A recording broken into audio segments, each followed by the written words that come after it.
இன்னைக்கு என்ன கதை சொல்லப் போறேன்னு ஒன் லைன் சொல்றேன். அப்பதான் இந்த கதை உங்களுக்கு புரியும். தர்ஷினி அப்படிங்கிற 21 வயசு பொண்ணு ஒரு நாள் காலேஜ்ல இருந்து அவளோட வீட்டுக்கு போறாள். வீட்டுக்கு வந்து பார்த்தா, அங்க என்னென்னமோ நடக்குது. அதுக்கப்புறம் எப்படி இந்த பொண்ணு அவனோட அண்ணன் கூட பஜனை நடத்தினாள் அப்படிங்கிற கதைய சொல்லப் போறேன். அதனால கதைய ஸ்கிப் பண்ணாம கேளுங்க. அப்படியே சப்ஸ்கிரைப் மட்டும் பண்ணிருங்க. சரி வாங்க இந்த கதைய அந்த பொண்ணே சொல்ற மாதிரி சொல்லப் போறேன். என்னோட பேரு தர்ஷினி. எனக்கு வயசு 21 ஆகுது. என்னோட சொந்த ஊர் சென்னை. ஆனா நான் இப்போ பெங்களூர்ல ஒரு பிரைவேட் காலேஜ்ல படிக்கிறதுக்காக வந்திருக்கேன். எனக்கு ஒரு அண்ணன் இருக்கான். சொந்த அண்ணன் கிடையாது. சித்தி பையன். அப்புறம் வீட்ல என்னோட அம்மாவும் அப்பாவும் இருக்காங்க. என்னோட அம்மா, அப்பா ரொம்ப சின்ன வயசுலயே ஊர விட்டு வந்து லவ் மேரேஜ் பண்ணிட்டாங்க. என்னோட அப்பாவுக்கு வயசு 49 ஆகுது. என்னோட அம்மாவுக்கு வயசு 45 ஆகுது. என்னோட அப்பா பிசினஸ் பண்ற ஆளு. அதனால அவர் அடிக்கடி எங்கேயாச்சும் போயிருவாரு. என்னோட அம்மா ஒரு இங்கிலீஷ் டீச்சர். என்னோட சித்தி பையன் அண்ணன் காலேஜ் படிப்பு முடிச்சுட்டு இப்போ எங்க கூட வீட்ல தான் இருக்கான். இதுக்கு அப்புறம் படிக்கிறதுக்காக வெளிநாட்டுக்கு போகப் போறான். அங்கே செட்டில் ஆக போறதா என்கிட்ட சொல்லி என் கூட சீன் போட்டுக்கிட்டே இருப்பான். எங்க கூட பேசும்போது கூட வெளிநாட்டுக்காரங்க மாதிரி தான் என்கிட்ட பேசுவான். எனக்கு சில நேரங்கள்ல அது எரிச்சலா இருக்கும். ஆனா நான் இதெல்லாம் கண்டுக்காம விட்டுருவேன். எனக்கு இப்போ காலேஜ் செமஸ்டர் எக்ஸாம் முடிஞ்சுச்சு. அடுத்த 2 மாசம் எனக்கு லீவ் அப்படிங்கறதுனால நான் சென்னையில இருக்க என்னோட வீட்டுக்கு வந்தேன். அப்போ என்னோட அப்பா புதுசா ஒரு அபார்ட்மெண்ட் வீடு வாங்கியிருந்தாரு. எங்களோட பழைய வீடு லாக் பண்ணிட்டு புது வீடுக்கு வந்து எல்லாருமே வாழ்க்கைய வாழ ஆரம்பிச்சோம். வீடு பெருசா இருந்ததுனால வீட்டு வேலை பாத்துக்கிறதுக்காக ஒரு வேலைக்காரிய வீட்டுக்கு வேலைக்கு வச்சோம். பெங்களூர்ல என்ன ஒரு பையன் ரொம்ப நாளா காதலிக்கிறதா சொல்லிக்கிட்டே இருந்தான். அவனுக்கு ஓகே சொல்லாம சுத்த விட்டுக்கிட்டே இருந்தேன். இந்த காலத்துல பசங்களுக்கு சீக்கிரமா ஓகே சொல்லிட்டா, வேகமா வந்து பஜனை பண்றதுக்கு கூட்டி போயிடுவாங்க. அப்புறம் நம்மளுக்கு போர் அடிக்கும். அதனால அவன சுத்தல விட்டுக்கிட்டு இருந்தேன். நான் காலேஜ் படிக்கும்போதே பஜனை எல்லாமே நடத்தியிருக்கேன். எனக்கு தேவைப்படுற நேரத்துல பஜனை நடத்துறதுக்கு ஒரு ஆள் தேவைப்பட்டுச்சு. அதனால அந்த பையன சும்மா சுத்த விட்டுக்கிட்டு இருந்தேன். அடுத்த டைம் காலேஜுக்கு போகும்போது அந்த பையன் கூட பஜனை நடத்தலாம் அப்படின்னு பிளான் போட்டு வச்சிருந்தேன். நான் லீவு விட்டத நல்லா என்ஜாய் பண்ணிக்கிட்டு வீட்ல இருந்தேன்.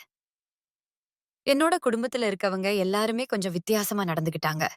என்னோட அம்மா அதிகமா மேக்கப் போட்டுக்கிட்டு மாடர்ன் ட்ரெஸ் அதிகமா போட ஆரம்பிச்சா.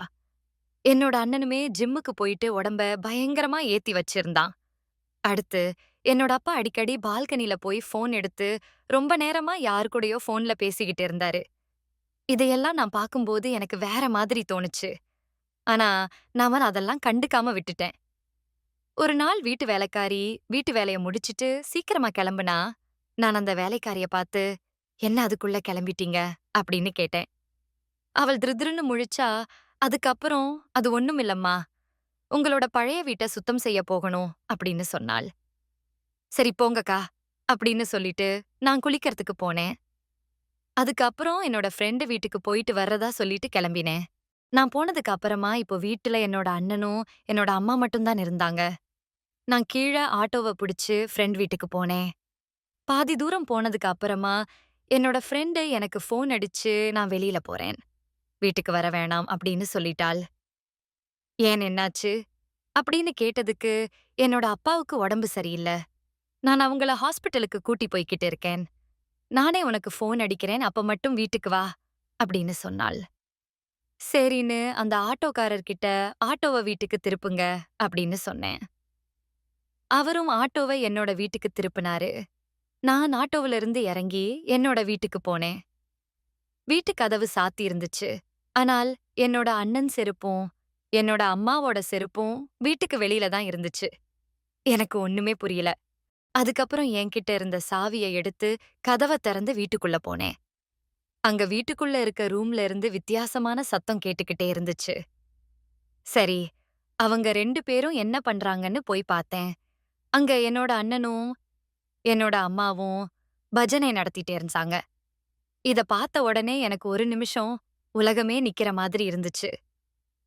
எனக்கு அவங்க 2 பேரும் பஜனை பண்றத பார்த்த உடனே கோவம் அதிகமா வந்துச்சு. அப்பாவுக்கு ஃபோன் பண்ணலாம் அப்படின்னு முடிவு பண்ணேன். ஆனா இவங்க 2 பேருமே கண்ண மூடி பஜனை நடத்திக்கிட்டே இருந்தாங்க. அதனால அடுத்து அவங்க என்ன பண்ண போறாங்கன்னு வெயிட் பண்ணி பார்த்துக்கிட்டே இருந்தேன். என்னோட அண்ணன் 1/2 மணி நேரம் கழிச்சு, என்னோட அம்மாவோட மூஞ்சில தண்ணிய தெளிச்சு பஜனைய முடிச்சான்.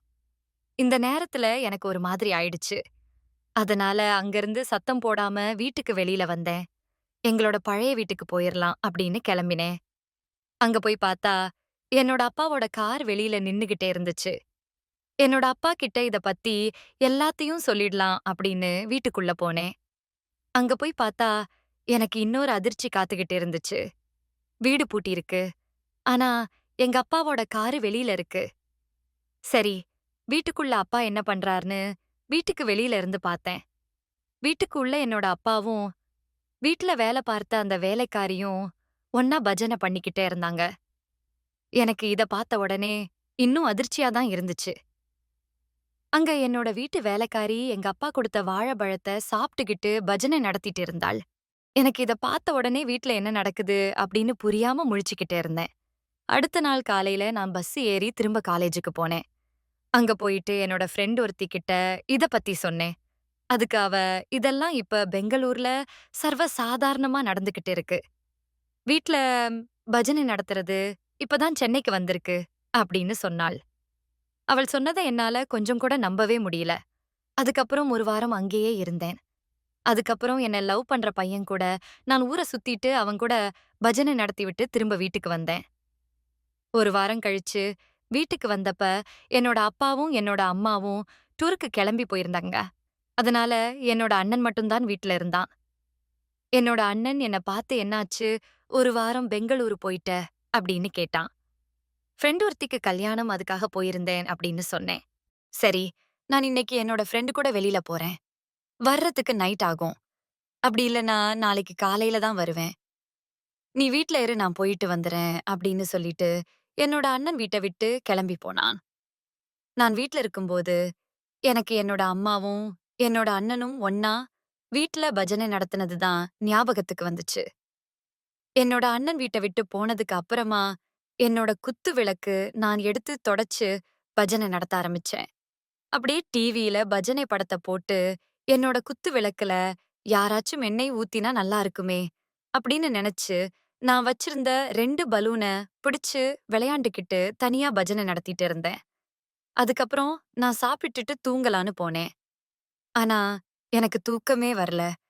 திரும்ப உள்ள வந்து தனியா என்னோட குத்து விளக்கத்த பஜனை பண்ணிக்கிட்டே இருந்தேன். நான் தனியா பஜனை பண்ணிக்கிட்டே இருக்கும்போது 10 மணி இருக்கும். அப்போ என்னோட அண்ணன் கதவ திறந்து வீட்டுக்குள்ள வந்தான். நான் பஜனை பண்றத அவன் பாத்துட்டான். "என்ன பாத்து என்ன பண்ணிக்கிட்டே இருக்க? இப்படி" அப்படின்னு கேட்டான். "ஒண்ணும் பண்ணல, வீட்ல நான் மட்டும் தான் இருந்தேன். செமையா போர் அடிச்சுச்சு. அதான் தனியா பஜனை பண்ணிக்கிட்டு இருந்தேன்" அப்படின்னு சொன்னேன். "அதுக்காக இப்படி தனியாவா பஜனை நடத்துவ? அதுக்கு தான் நான் இருக்கேன்ல. என்ன கூப்பிட்டு இருந்தா, நானே உன் கூட பஜனை நடத்தியிருப்பேன்" அப்படின்னு சொன்னான். நான் உடனே அவன்கிட்ட, "அன்னைக்கு என்னோட அம்மா கூட பஜனை நடத்தினியே, அதே மாதிரியா?" அப்படின்னு கேட்டேன். இத நான் சொன்ன உடனே, "அடிப்பாவி! நாங்க 2 பேரும் பஜனை பண்றத நீ எப்ப பாத்த?" அப்படின்னு கேட்டான். "நான் எப்பவோ பாத்துட்டேன். இத்தன நாளா நான் உன்கிட்ட கேட்காம இருந்தேன்" அப்படின்னு சொன்னேன். அதுக்கப்புறம் என்னோட அண்ணன், "சரி, நீ மட்டும் தனியா பஜனை பண்ணாதவா?